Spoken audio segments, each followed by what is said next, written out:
Hello. We are Team Chaos Theory. I am Elizabeth Atkinson, acting as the project lead. We have James Ramito, acting as the quality assurance lead, Trevor Isom, acting as the design lead, and Anthony Porter Jr.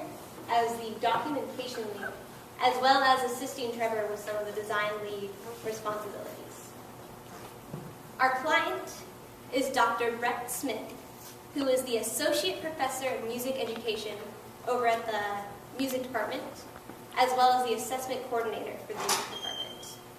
And he runs the Summer Masters in Music Education program that we were developing in this program. And our faculty advisor is Dr. Holly Johnson. And now Anthony will tell us about the people something. Sorry.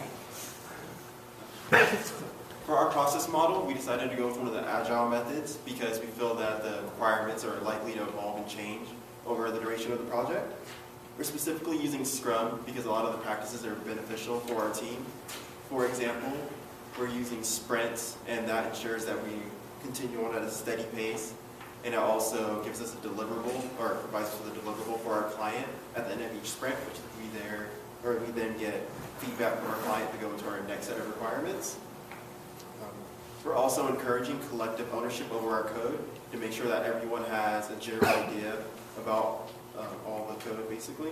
And then on a similar note, we're also using paired programming to make sure that we also have a redundancy at a detailed level as well.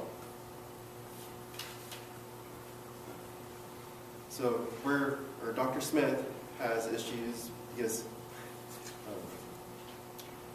he has to make a lot of difficult decisions for his summer Masters of Music Education program. He has to hire instructors and decide what courses to offer and when. And there's a lot of different factors that go into those decisions that make them very, very difficult. Some of the factors include how much is it going to cost to have a certain class and the number of students coming into the major. There's also something called wildcard students, which is an expected number of students that come along with a high or a famous instructor.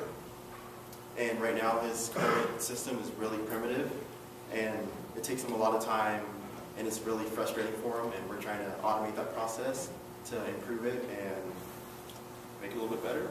And now Trevor's going to preview the rest of our project. So in this presentation, we'll give a high-level overview of what we're building and how we're building it. Then we'll go over the functional requirements and non-functional requirements. After that, we're going to demonstrate several of the important use cases. And then after that, we will go over quality assurance and our client feedback. And finally, we will go over our risk management analysis. I guess the question you're asking now is, what exactly are we building? We are building a what-if analysis system for Dr. Smith so that he can insert X number of students and take those students and have it enroll them into the classes he has specified. So for example, let's say he wants to add 10 choral students. Then he can take those 10 students, add them, and then it'll automatically enroll them in the courses and display them for him. That way he can see what courses he has, how many students are in those courses, what courses he's going to need because of that, and also show you how many students are in what each year. Also on a note, we're dealing with specialties because the music department has specialties for the music education. There are 3 different ones. There's a choral specialty, an instrument specialty, and the general education specialty. And most importantly, it needs to allow for the adding and removing of courses, students, and instructors. Now, we're going to talk about how to build it. To build our solution, we decided to use Java because it's platform independent, and we're also very familiar with it. For our IDE, we're using Eclipse because, once again, we're familiar with it, and we feel that it's robust enough to facilitate all the tasks that we need to do. And we're using our repository through Bitbucket and Mercurial as our version control, and we're going to make sure that we're making new branches whenever we're refactoring the code or adding a new feature to prevent any accidental complexity. We're using Maven as our build automation server, and then Jenkins as our continuous integration server. And now James is going to talk about our testing procedures. To properly test the system, we're going to be using the real-world data that he has generated for the past 2 years, so that we can see that our logic behind the system is meeting up with his real-world expectations. We're going to be using the automated build server to generate both a Windows and Mac version so that we can test them that this can be used on either one of his systems. And then once we have a version for him to be able to test, we're going to start acceptance testing by allowing him a build version of the project so that he can both test it for correctness in the data and for any other visual bugs. The use cases that he has mentioned that are very necessary for his program are he needs to be able to view a class year and a breakdown structure of all of the courses in that year with the students that will be in them. He needs to be able to view a cost analysis per year so that he can see for students per instructor, per student, per credit how much this is going to cost him. And he also definitely needs to be able to add and remove both students, courses, years, and teachers. So now, why don't we discuss the functional and non-functional requirements? We have a long list of them, so I'm only going to show you the significant ones. One of the most significant, if not the most important, is the ability to add students in bulk to set up a what-if scenario. This is what I described earlier, where Dr. Smith will add so many students and then he'll enroll them, and he can see exactly what the data is going to be because of that. Then needs to be able to add courses, students, and instructors, so that way he can have the information he needs. It needs to be able to categorize students into their various specialties, the choral, instrumental, which then breaks down into band and orchestra, as well as the general music. It needs to be able to remove the courses, students, and instructors Dr. Smith puts in there. And last but not least, it needs to display the cost per student, per instructor, per credit. And then the non-functional requirements we have are very few, but most important is the platform independent. Because Dr. Smith uses a Mac, but sometimes he also uses a PC. So we are going to build it so it is platform independent and he can work with it seamlessly from one computer to the next. It needs to keep 5 years of data, so if it's 2018, he can go back into 2014 and see what kind of data he had for that year. And he also needs to use screen space efficiently, so we are not wasting screen space. Now, we're going to show you a prototype of our system. So I'm going to show a demonstration of some important use cases for our project. The first one of which is to add students to the simulation. You do that by clicking on the Add Students button on the toolbar. That brings up a dialog that lets you enter in a number of students to add, so you can add students in bulk. So for example, 10. You can input their class year and incoming year. And then each student needs to be assigned a specialty for the program, so choral, for example. When you click OK, it adds 10 new students to the simulation and reruns all the enrollment calculations. The next use case I'm going to demonstrate is to add a course. You do that by just clicking the Add Course button. You give the course a title. You give it a course number. And then here you can change the course limit for enrollment. And each course can be assigned a specialty. You give the course a year to be offered. And an optional field is prerequisites. Clicking that adds the course to the simulation, and it will rerun all the enrollment information again. And another use case is to add a year to the simulation. So a new year, for instance, 2018, which should pop up right here in this tab. Another important thing that we need to be able to do is select different years. You can do that by selecting these tabs. If you want to go to 2014, for instance, you would click here.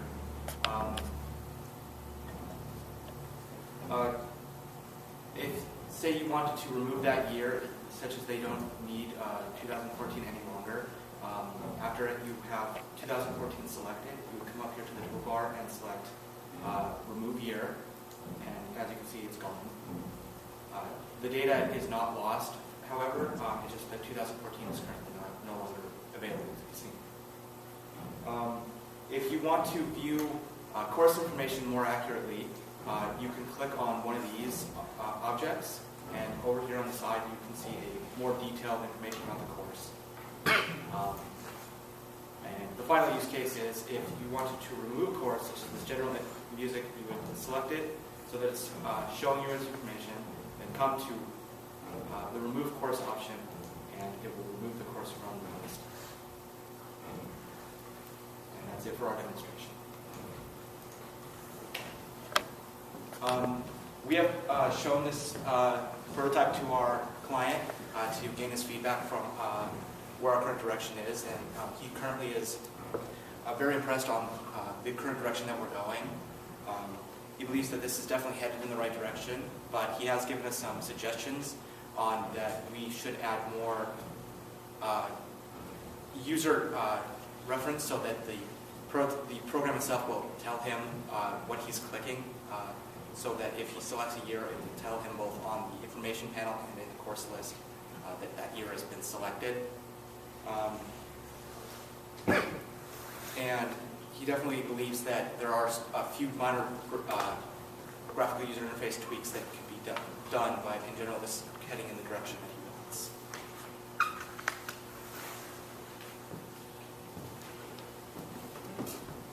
So there are several key risks that could jeopardize the success of the project. These risks include building their own product, lacking skills, and unexpected delays. The first one I'm going to talk about is building their own product. There's a possibility that our team may misinterpret Dr. Smith's requirements and priorities, and therefore waste time building a solution that he doesn't want. This can be mitigated by frequent communication with our client, and that's why we've set up weekly meetings with Dr. Smith. The next risk I want to talk about is lack of skills. Since our target platform is macOS, and our team does not have a lot of experience developing for it, we have chosen Java, which is platform independent. So that'll help mitigate that risk. The last risk I'm going to talk about is unexpected delays. For instance, a team member becoming unavailable. That would have a substantial negative impact on the success of the project. And in order to mitigate that, we will collaborate so that each team member is aware of what's going on and they can fill in if need be. And then he's going to give a conclusion to our presentation. The first 3 sprints of our project have gone fairly well so far. We've done a good job communicating with each other, our client, and our faculty advisor. We met with our client on a weekly basis and our faculty advisor on a bi-weekly basis. So far, our process has been to set preliminary deadlines to try to make sure we have everything done as early as possible so we can refine it and prevent any mishaps or problems. We're aware that during the next part of our project, it's going to get a lot more intense, and deadlines will probably come up a lot sooner, or at least feel like they do. So if we continue the way that we've started our project, we feel that we'll go pretty well, and we'll be able to be ready and prepared for anything that we don't expect. Thank you for your attention. Do you guys have any questions for us? How are you saving your data? The data is currently saved in the prototype, but it will be option of being able to export it to XML.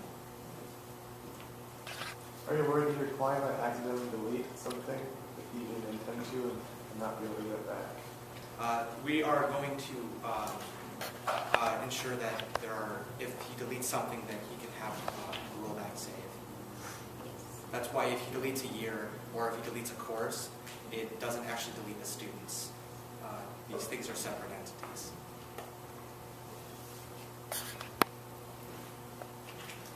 So I didn't hear the answer to Leonard's question. Is your data storage method for this application internally? It is not internally. What we're going to do is we're going to read from a file the data, and then he's going to have the option of saving it. What is the format of the file? Is it just a flat file, XML? He'll have the option to save to an XML, but it should also be able to read CSV and Excel.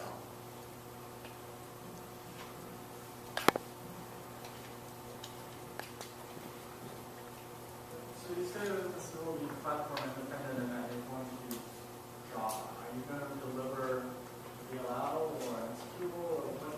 How are you going to deliver this product and how will this place environment? Because Java is platform independent, but it's not. How do you hand it off? How do you hand off? We're using Maven as our build automation, so we're going to go through Maven to produce the executable that's used for Mac. I forgot what it's called specifically. And so you'll hand off an executable. Yes. For the Mac, Maven has the ability to create a Mac OS X app. So that shouldn't require on his Mac computer to be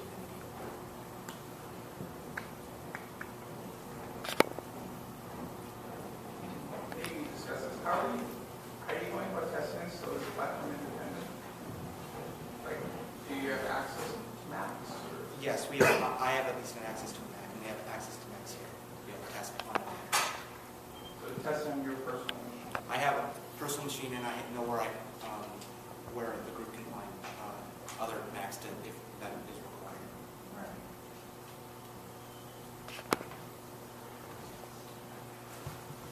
Thank you.